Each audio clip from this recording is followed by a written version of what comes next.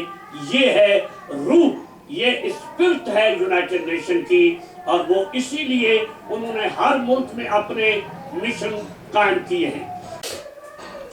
ناظرین، پروگرام روز روشن کے ساتھ حاضر خدمت ہے جی آر چشتی، میزبان پروگرام۔ آج ہماری گفتگو کا موضوع اسلام اور حقوق انسان۔ اس موضوع کو منتخب کرنے کی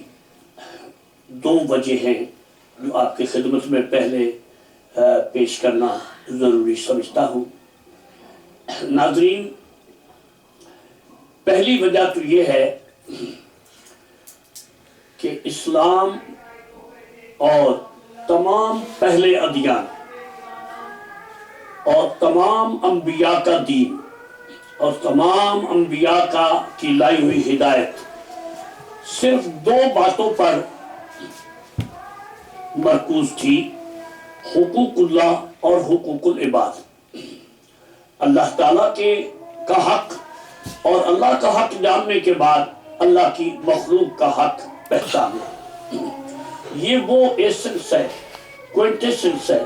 یہ وہ جوہر ہے، وہ اس کا خلاصہ اور اس کا علق اور اس کا عطر ہے کہ جس کی جو آپ کہہ سکتے ہیں کہ پورے ادیان عالم کا خلاصہ خدا کی محبت اور انسان کی محبت، اور یہی چیز کامن ورڈ کا جوہر بتایا گیا ہے کہ خدا کی محبت اور انسان کی محبت، دوسرے لفظوں میں حقوق اللہ اور حقوق العباد۔ عام طور پر یہ کہا جاتا ہے کہ حقوق انسان کا سلسلہ اب شروع ہوا ہے۔ نہیں، حقوق انسان کا سلسلہ تو حضرت آدم علیہ السلام سے ہی شروع ہے، اور یہ الگ بات ہے کہ اب خدا کے فضل و کرم سے جو انسان جو ہے جیسے جیسے اس کا علم صلاحیت بڑھ رہی ہے وہ اس کو ہائی لائٹ کر رہا ہے اور آگے بڑھا رہا ہے۔ قرآن حکیم کی جو میں نے آیہ مبارکہ تلاوت کی ہے، ناظرین، یہ آیہ مبارکہ سورہ نساء یعنی قرآن پاک کے چوتھے سورہ کی 36 نمبر آیت ہے، جسے آپ کہہ سکتے ہیں سورہ نساء 4/36 اور 4/36، یا یہ کہ چوتھا سورہ اور آیت نمبر 36۔ اس آیت پاک میں اللہ تعالیٰ جل وعلا نے تقریباً 8 انسانی زندگی کے لوگوں کا ذکر فرمایا ہے، اور ہم قرآن پاک کو اس نظر سے پڑھتے ہی کم ہے ہم تو قرآن پاک میں صرف ان آیتوں کو منتخب کر سکتے ہیں جو ممبر پر بیٹھ کر ہمیں اپنی عوام کو اپنے ضروریات کے مطابق کنونس کرنے کے لیے کام آ سکتی ہو۔ تو یہ ہیومن رائٹ کا جو مسئلہ ہے یہ اس وقت خدا کے فضل و کرم سے بڑے زور کے ساتھ آ رہا ہے، اور اس کی ضرورت بھی تھی کہ پسی ہوئی انسانی زندگی کے طبقات کو بلند کرنا اور ان کو پیچھے پسماندگی سے نکال کر برابر لانا یہ ضروری تھا، اور یہی چیز ہے اگر یہ مکمل ہو تو دنیا میں امن ہو سکتا ہے۔ امن کی دنیا کو اس وقت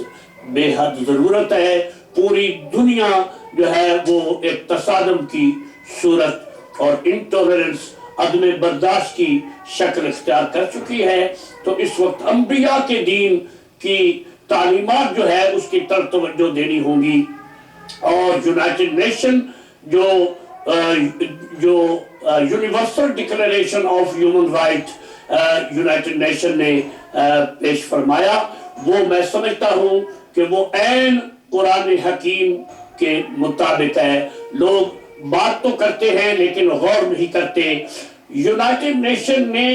انسانی حقوق میں جو کچھ کہا ہے وہ یہی تو کہا ہے کہ انسان اپنے حقوق کے ساتھ پیدا ہوا ہے۔ یہ کوئی مہربانی نہیں کسی حکومت کی کہ لوگوں کو حقوق دینا، بلکہ حقوق کے تحفظ کے نام سے حکومت کرتی ہے۔ وہ یہ گارنٹی دیتی ہے عوام کو کہ ہم تمہارے مال جان عزت و آبرو کا تحفظ کریں گے، اور اس وجہ سے ان کو جو ہے یہ درجہ ملتا ہے کہ وہ پورے عوام کا انتظام اور انصرام سنبھالے۔ تو گویا حکومت جو ہے وہ عوام کے حقوق کے تحفظ کے نام سے قائم کی جاتی ہے۔ تو اس میں آپ اندازہ فرما سکتے ہیں کہ یہ جو کہا جاتا ہے تو اس میں یہ جاننا ہوگا کہ یہ تمام تعلیمات خدا کے فضل و کرم سے قرآن پاک میں مندرجہ اصل موجود ہے۔ میں تھوڑی سی آپ کو وضاحت عرض کروں کہ اس سلسلے کا آغاز کرنے کی ضرورت یوں پیش آئی کہ جوہر جو یونائٹڈ نیشن کا ہے وہ یہ ہے ونس آف ہیومینٹی، انسانیت کی وحدت۔ اور آپ جانتے ہیں کہ انسانیت کی وحدت جو ہے، انسان کا ایک ہونا جو ہے وہ کس بنیاد پہ ہو سکتا ہے؟ علاقے کی بنیاد پہ نہیں ہو سکتا، زبان کی بنیاد پر بھی نہیں ہو سکتا۔ ہم نے دیکھا ہے کہ ایک زبان کے لوگ آپس میں لڑتے ہیں، ایک علاقے کے لوگ متصادم ہو جاتے ہیں۔ اسی طریقے سے یہ وطن اور یہ زبان اور یہ چیزیں وحدت کا بہت بڑا جوہر نہیں ہے، بلکہ روحانی طور پر وحدت جو ہے وہ اس طرح ہے کہ اگر ہم ساری مخلوق کائنات انسانی کا خدا ایک ہے تو پھر ہم سارے انسان بھی ایک ہی ہونے چاہیے۔ یہ ہے روح، یہ اسپرٹ ہے یونائٹڈ نیشن کی، اور وہ اسی لیے انہوں نے ہر ملک میں اپنے مشن قائم کیے ہیں۔ تو ناظرین، میں آپ کی توجہ دلانا چاہتا ہوں کیونکہ آج کل روایتی بعض میلاد النبی صلی اللہ علیہ وسلم پر تو ہوتے ہیں، لیکن کوئی یہ اشارہ نہیں دیتا کہ جو کچھ آج کی ماڈرن دنیا کہہ رہی ہے اس کی بنیادیں قرآن حکیم میں موجود ہے۔ اور میں یہ بات آپ کی توجہ اس طرف دلا رہا ہوں کہ یہاں ہر ملک کی طرح ہمارے پاکستان میں بھی یونائٹڈ نیشن کا مشن موجود ہے۔ یہاں دو طرح کی مشن ہیں۔ ایک تو وہ لوگ ہیں جس کو UN کمیونیکیشن گروپ کہتے ہیں، جو ILO بلڈنگ میں UN انفارمیشن سینٹر رن کرتا ہے، اور جس کے سربراہ جو ہے وہ ایکسلنسی مسٹر وکٹوریو کیماروتا ہیں، جو اس کو ہیڈ کرتے ہیں، جو اس ملک کے لیے اس communication group of United Nation کے وہ ریپرزینٹیٹیو ڈائریکٹر ہیں۔ اور اس کے بعد دوسرا ایک گروپ ہے جسے کنٹری ٹیم کہہ سکتے ہیں آپ، وہ اس کو جو یونیسکو کو ہیڈ کرتی ہے، وہ ان کی سربراہ ایمیننٹ مس وائبک جینسن ہیں جو اس کو ہیڈ کرتی ہیں۔ تو یہ دو طرح کی ٹیمیں، پاکستان کا UN پاکستان کہلاتا ہے، یونائٹڈ نیشن پاکستان کے لیے یونائٹڈ نیشن۔ تو اس میں گزشتہ دنوں ہمیں موقع ملا بات چیت کرنے کا، تو ہمیں پتہ چلا کہ انہوں نے یہ پورا ہفتہ ہیومن رائٹس کے لیے مقرر کیا ہوا ہے، اور تقریباً 16 نومبر سے 10 دسمبر تک یہ UN انفارمیشن سینٹر کی یہ ایک کیمپین ہے، جس میں وہ پورے ملک میں، جس میں اسلام آباد، گجرات، لاہور اور اسی طریقے سے کراچی شامل ہے۔ پہلے گجرات نہیں تھا، اب گجرات بھی اس سال شامل کیا گیا اور پشاور بھی شامل کیا گیا ہے، جہاں انہوں نے یہ کہا ہے کہ HR تھرو سینماٹوگرافی وہ کیا کر رہے ہیں کہ ہیومن رائٹس کو وہ خوبصورت طریقے سے فلموں کے ذریعے لوگوں کے ذہن میں شعور بیدار کر رہے ہیں کہ انسان کو اپنے حقوق کا تحفظ کرنے کے لیے دوسرے کے حقوق کا بھی خیال کرنا ہوگا، تاکہ امن اور محبت پیدا ہو اور نفرت اور حقارت دور ہو۔ تو یہ کتنی خوبصورت بات ہے، سوچنے کی بات ہے کہ اگر ڈیولپنگ کنٹری جو ہے وہ ڈیولپنگ کنٹری کے لیے اگر کچھ کر رہی ہیں، تو اس کا معنی یہ ہے کہ ان کے دل میں یہ سچائی ہے کہ پوری دنیا کے انسان ایک ہیں، اور یونائٹڈ نیشن کے معنی کہ پوری دنیا کے لوگ ایک قوم ہیں۔ تو اگر ہم اس تصور میں آئیں گے تو پھر خدا کے فضل و کرم سے اس دنیا کے مسائل، معاشی بھی، سیاسی بھی اور سماجی بھی حل ہوں گے، اور اگر یہ مسائل حل ہوں گے تو پھر یہاں خدا کے فضل و کرم سے امن کا دورہ ہوگا۔ تو ناظرین، میں یہ بات آپ کو بتانا چاہتا تھا کہ 10 تاریخ دسمبر جو ہے وہ چونکہ ہیومن رائٹ انٹرنیشنل ڈے ہے جو یونائٹڈ نیشن نے مقرر کیا ہوا ہے، تو اس لیے میں سمجھتا ہوں کہ یہ بڑا مناسب ہے کہ ہم دنیا کو یہ بتائیں کہ ہیومن رائٹ ہمارے دین اسلام کے لیے کوئی اجنبی نہیں، بلکہ اسلام کی اول سورس اور پہلی دلیل قرآن حکیم میں اس کے خد و خال موجود ہیں۔ اور میں نے یہ جو آیہ مبارکہ آپ کے سامنے پڑھی ہے، اس آیہ مبارکہ کو ذرا آپ بھی قرآن پاک کھول کر دیدار کریں اور غور کریں۔ ناظرین، یہ سورہ نساء، چوتھا قرآن پاک کا سورہ، جس کا جو آپ کو یہ ملے گا کہ اس میں 36 آیہ مبارکہ جو ہے، اس میں اللہ فرماتا ہے وَاعْبُدُوا اللَّهَ وَلَا تُشْرِكُوا بِهِ شَيْئًا، اللہ کی عبادت کرو اے انسانوں، اور اللہ کی ذات کے ساتھ کسی کو شریک نہ ٹھہراؤ، یعنی وحدت اللہ شریک کی عبادت کرو اور خدا کا شریک نہ کسی کو بناؤ۔ اس کے فرمایا وَبِالْوَالِدَيْنِ احسانا، یہاں والدین کے احترام کو اللہ نے اپنی عبادت کے بعد معاً ذکر کیا۔ اس کا معنی یہ ہے کہ اللہ کی عبادت کے بعد حقوق اللہ کی عبادت اللہ کا حق ہے، اور اس کے بعد حقوق العباد رب نے ساتھ شروع فرمائے وَبِالْوَالِدَيْنِ احسانا، اور اے لوگوں، اللہ کے جب تم عابد، خدا کے عبادت کرنے والے سچے بندے بن گئے، تو اب تم پر واجب ہے کہ اللہ کی مخلوق میں سب سے پہلے ماں باپ کا احترام کرنا سیکھو۔ اس کے بعد فرمایا وَذِي الْقُرْبَى، اور پھر قرابت داروں کے ساتھ نیکی کرو، جو آپ کے قرابت داروں میں غریب اور کمزور ہیں، ان کو اپنے اللہ کے دیے ہوئے مال سے اپنے برابر لانے کی کوشش کرو۔ یہ کوشش نہ کرو کہ یہ ہمیشہ پیچھے ہی رہے تو اچھا ہے، ایسا کرنا جو ہے اللہ کی عبادت میں نقص لائے گا۔ خدا اس کی عبادت قبول نہیں کرے گا جو اللہ تعالیٰ کی مخلوق کے ساتھ انصاف کے ساتھ پیش نہیں آئے گا۔ وَبِذِي الْقُرْبَى، اور قرابت داروں کا خیال کرو، اور اس کے بعد فرمایا والیتاما اور یتیموں کا خیال کرو، پھر فرمایا والمساکین اور پور پیپل. تو یہ کتنی کلاسز ہو گئی؟